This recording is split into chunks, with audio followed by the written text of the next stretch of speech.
This conga drum is out of round, and I don't know why.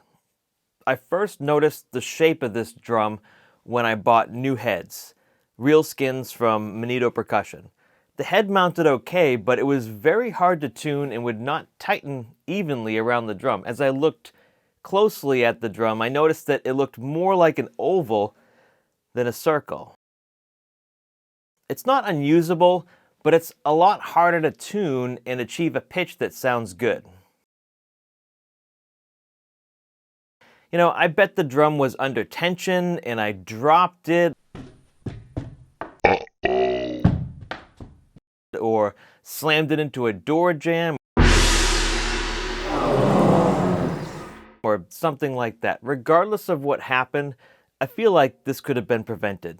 Now, I've never neglected my drums on purpose or thrown them around, but I've gigged with these drums more than 1,000 times, so stuff can happen. The closest I've come to neglect would be not detuning synthetic heads. For about 15 years, this drum had a synthetic head on it, and I occasionally skipped detuning them. I would never do that with a natural hide, but with synthetics, I'm guilty of cutting corners and overlooking the detuning process, especially if they're not leaving the room. So after this experience, and before it happens to another drum, I thought it was a good time to take a step back and ask the conga drum community what are the best practices for taking care of your drums. It's not like I don't know how to take care of my drums, but I always wonder, is there something in the conga drumming world that could help me level up what I'm doing for these drums, because they are important to me. So I went to the conga drumming group on Facebook that I often look at for their best tips for maintaining conga drums and came up with a handful of important issues that conga drummers need to address. The most important thing we can do for our conga drums is detune after playing. This is especially important if you're playing real skins because the changes in moisture and temperature can dramatically affect the tension of the head. How much should you detune? Some make it a flat tire, but as long as you detune enough to avoid the head over-tightening when conditions in the air change, you should be fine. The nice thing about synthetic heads is that they don't respond to changes in the environment like real skins. But I still recommend detuning the synthetic heads at least a turn each nut whenever you need to move from one location to another. We'll get into more about transporting the drums in the next topic of this video. Another important thing to do for real skins is condition the heads. Some drummers use palm oil or bag balm, cocoa butter, shea butter, straight lanolin oil. These all work, and different drummers have their preferences. When you apply moisturizer, don't forget the area between the bearing edge and the rim. This is a high-stress area that I know I have overlooked in the past and was grateful when someone finally pointed out to me. The last thing I want to mention about taking care of drum heads is to put beeswax on the bearing edge all around the drum. This is applied before the head is put on the drum so that the head can slide on the bearing edge a little bit easier during tuning and detuning. My first impression of this idea, I got it from one of my friends, was that I don't think it's going to matter that much, but to be honest, I've never tried it. This is the first time on this Valhay drum that I just put a new head on, so I'll have to comment more on that in the future. So if any of you know about this and you've done it for many years or have any long-term experience with it, let us know in the comments. Conga drums should be stored in cases or good bags. It protects the drums from both cosmetic and structural damage, which can happen in both storage and transport. Let's say you have limited storage space and need to use more vertical space for your conga drums. Stacking them on top of one another is never a good idea. These drums may seem well built and sturdy, and they are, but they are not shelving or tables. They are instruments, and we should respect them as such so they continue to respond to our performance as we would expect. I remember learning this lesson from a high school percussion teacher. I placed my music folder, which wasn't big, down on a marimba. I didn't toss it or drop it. I was gentle, but he immediately reminded me that the marimba is an instrument, not a table. So I treat all instruments with the same respect.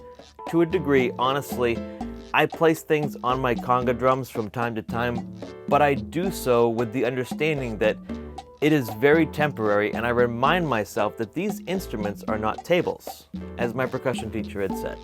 If you need to take advantage of the vertical space that you have, I like to use black wire shelving. It's strong, easy to adjust, and you can put wheels on the bottom to make storage lockers more efficient. A general rule of thumb for instrument storage is if you are comfortable or uncomfortable, the instrument is comfortable or uncomfortable. So how you're feeling in the space is probably how the instrument's going to feel too. This goes especially for the congas in places that are potentially too cold, too hot, too wet, too dry, the extremes.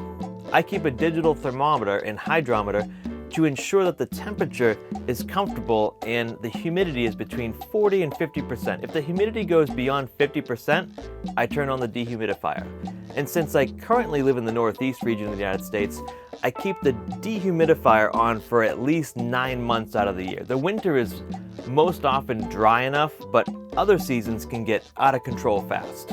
Lastly on this topic, and very important, transport conga drums safely. This means you need to treat them like you would, at least to an extent, like a violin.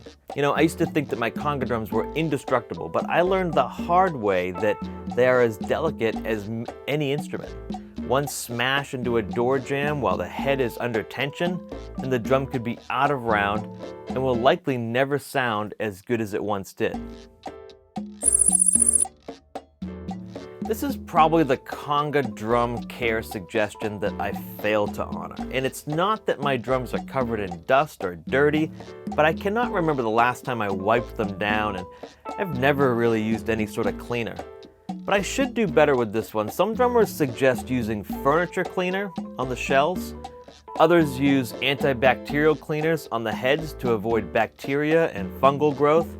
I don't know about all that, and what I mean is that I have never heard anyone recommend cleaning the heads, nor have I heard about anyone getting an infection from playing dirty drums.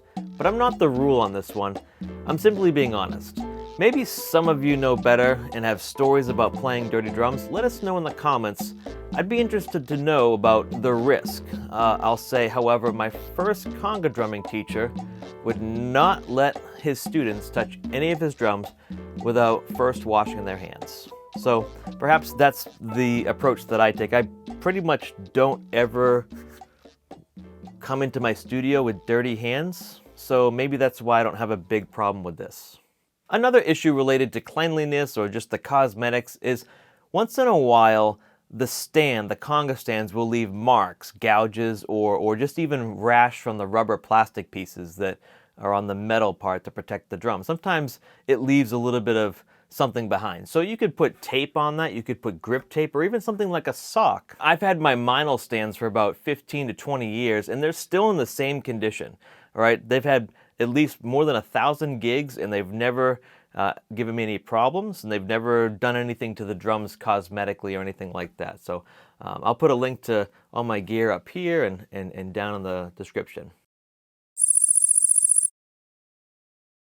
It's very important to lubricate the lugs and nuts. It reduces friction while tightening and loosening the drum heads, which is good for two reasons. One, the nuts turn on the lugs without resistance from the threads, so that way you can feel the tension on each lug and compare them more accurately during the tuning process. In other words, sometimes it's helpful to feel the difference between two or more lugs' tensions before doing the fine tuning by tapping near each lug. And two, it reduces the friction between the threads of the nut and the threads of the lug, the tension rod. You can prolong the life of the hardware. So if you have less friction there, it's going to last longer. I like the LP Lug Lube because it's a trusted brand. I've always used this brand and I've never had a problem. But of course, let us know in the comments if you use something different that you recommend. Now, one of the suggestions I got from the Facebook group was to make sure the brackets are securely fastened to prevent shell cracking or splitting. I've always visually inspected the bolts on the side plates to make sure nothing's loose or falling off, but I've never considered that loose brackets could lead to the drum cracking along the grain. I suppose that it's a point of weakness, and that if the tension of the head is pulling on that bracket, the tension would be not evenly distributed if there's a loose or missing bolt. So that undue stress would compromise the drum shell. It all makes sense. Also, on the brackets, check for rust or corrosion of any of the hardware, especially anything under tension. Rust could tell you a lot about your Conga drum care. The location you're storing them in is probably too damp, or you play gigs outside and need to dry them more often. It also tells us that the life of the hardware is almost done. It's maybe a good time to replace the drum or just the rusted hardware if that's possible. And of course, you could clean the hardware with different products that is designed to get rid of rust. Just be careful what you put on the drum hardware. Make sure it's not something that leads to corrosion. Make sure you read all the warnings and use these products safely, of course. Lastly, for hardware, many drums come with rubber bumpers or plastic bumpers on the tuning lugs. These fell off my drums after about 2 years of gigging. I should have replaced them, but decided that I'd be careful with them. It's not an absolute must for the Conga drum care, but they help maintain the integrity of the hardware, which is a must-have. So I absolutely agree with this suggestion.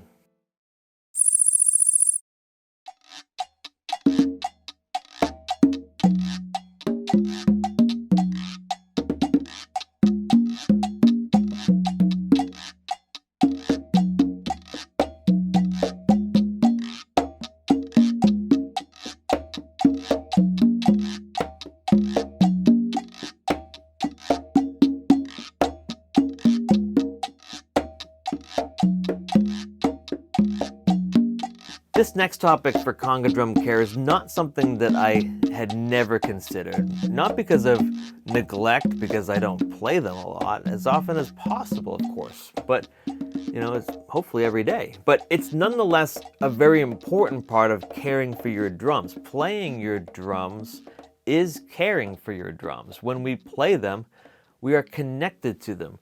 We're also more aware of developing issues with the drums or the conditions in which they're stored. So playing them often can correlate with longevity for sure.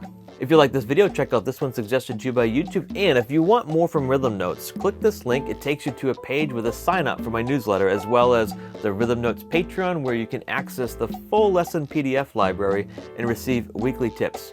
Thanks for watching, and I'll see you in the next video.